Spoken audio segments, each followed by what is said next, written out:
Oke, akhirnya kita kembali lagi membahas autor manga Jepang. Dan kali ini kita akan membahas salah satu seniman manga Jepang yang bisa dibilang itu sangat populer di Jepang. Ya, Eiichiro Oda. Ada satu pertanyaan besar ketika aku melihat mangaka satu ini, yaitu kenapa Oda ini sangat tertutup. Memang menjadi seniman itu ya nggak harus juga untuk mengekspos dirinya sendiri secara berlebihan di media. Oda bisa dibilang ini adalah salah satu mangaka shonen jump yang sangat tertutup. Bahkan di era media sosial zaman sekarang, Oda masih tetap sangat tertutup orangnya. Apakah Oda ini setertutup itu? Aku sendiri ini nyoba cari tahu dan menurut beberapa runtutan yang aku temukan, aku bisa mendefinisikan kalau Oda ini memang orang yang cukup tertutup. Tapi bukan berarti dia ini tidak pede atau malu atau sejenisnya. Semisal Oda ini diminta foto sebagai identitas mengarang One Piece, dia tidak bakal keberatan. Dan itu sudah terbukti di mana Oda ini menunjukkan wajahnya dalam majalah yang bisa dibilang udah lumayan lama. Dan foto dirinya ini dia setujui dan ia tidak keberatan sama sekali. Nah, kok bisa? Ternyata Oda pernah mengalami pengalaman yang mengerikan terkait karirnya di dunia mangaka. Secara waktu kurang lebih ini terjadi sekitar tahun 2006-2007, dimana kita semua tahu kalau tahun itu Shonen Jump lagi dikuasai oleh Big Three-nya sendiri. Ada Bleach, Naruto, One Piece. Ya, One Piece inilah. Dan tentu saja One Piece ini menjadi sorotan di Jepang, bahkan disorot mendunia. Series ini sangat populer saat itu, jadi bisa dipastikan sebagian besar penikmat anime kerap membicarakan One Piece. Entah itu chapter terbarunya, animenya, reviewnya, dan lain-lain. Nah, Oda itu tidak bekerja sendirian. Tentu dia memiliki seorang asisten. Dan asistennya dia tuh nggak cuma satu. Dan tentu para asisten ini tuh menjadi orang-orang yang dia percaya dan bertanggung jawab tentang series One Piece. Tapi masalahnya ada salah satu asistennya yang bisa dibilang ini terlalu mulut ember.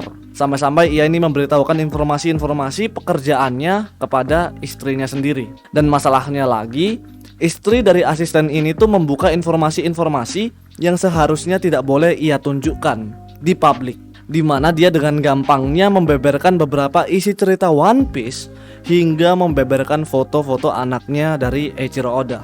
Kalau fotonya Oda sendiri dia ini tidak terlalu masalah, tapi yang ia permasalahkan adalah isi cerita One Piece dan foto anaknya yang tersebar di beberapa bulletin board.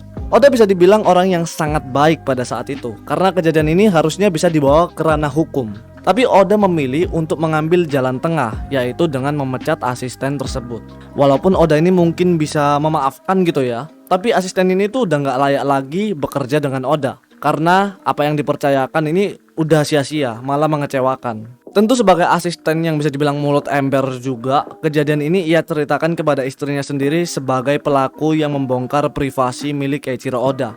Mendengar suaminya ini dipecat dari asisten series One Piece, si istri dari asisten ini tidak terima, dimana dia merasa jika pemecatan ini alasannya itu nggak masuk akal. Tapi Oda sendiri tidak terlalu memikirkan hal tersebut. Yang penting udah dia pecat, urusan nanti ya itu urusan lain gitu kan. Tapi istri asisten ini yang awalnya nggak terima, lama-lama memiliki dendam kepada Eiichiro Oda. Tentu karena dia ini istri dari mantan asisten Oda, dia pasti memiliki beberapa informasi dari Oda. Dimana sekitar periode September hingga Desember 2007, dia berkali-kali mengirim email kepada si Oda. Parahnya dalam email tersebut tertulis sebuah ancaman di mana dirinya berjanji akan membunuh Eiichiro Oda. Dan email itu sudah terkumpul kurang lebih 100 email lebih lah.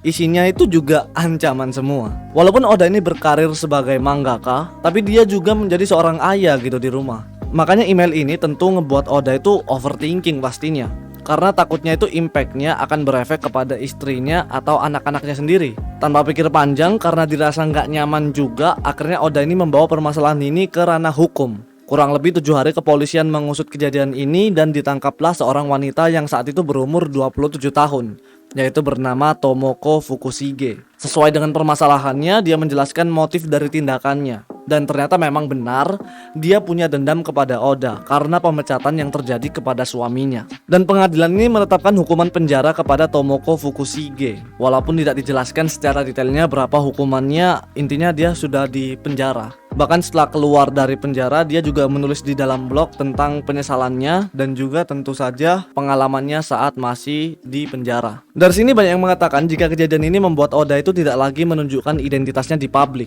walaupun memang wajahnya udah kesebar gitu ya, karena ditakutkan akan membawa permasalahan kepada keluarganya sendiri. Makanya di tahun 2010-an ke atas, Oda ini menjalani interviewnya atau wawancaranya atau apapun itu dengan wajah disensor. Bahkan sampai detik ini tidak ada foto terbaru dari Eiichiro Oda. Belum lagi di tahun 2010-an ke atas itu banyak permasalahan yang terjadi kepada mangaka Shonen Jump. Jadi mungkin Oda pikir ini cara terbaik untuk tetap bisa menjaga privasinya, terutama keluarganya. Jadi itu dia sebuah insiden yang terjadi kepada salah satu mangaka ternama yaitu Eiichiro Oda. Terlihat memang seperti fine-fine aja author ini, tapi kita nggak pernah tahu apa yang terjadi di dapur mereka. Semoga ini menjadi informasi baru buat kalian. Anggap aja ini aku bawain case lagi gitu ya, dunia mangaka gitu. Oke gitu aja, terima kasih sudah menonton sampai habis. Aku Jen, see you next video.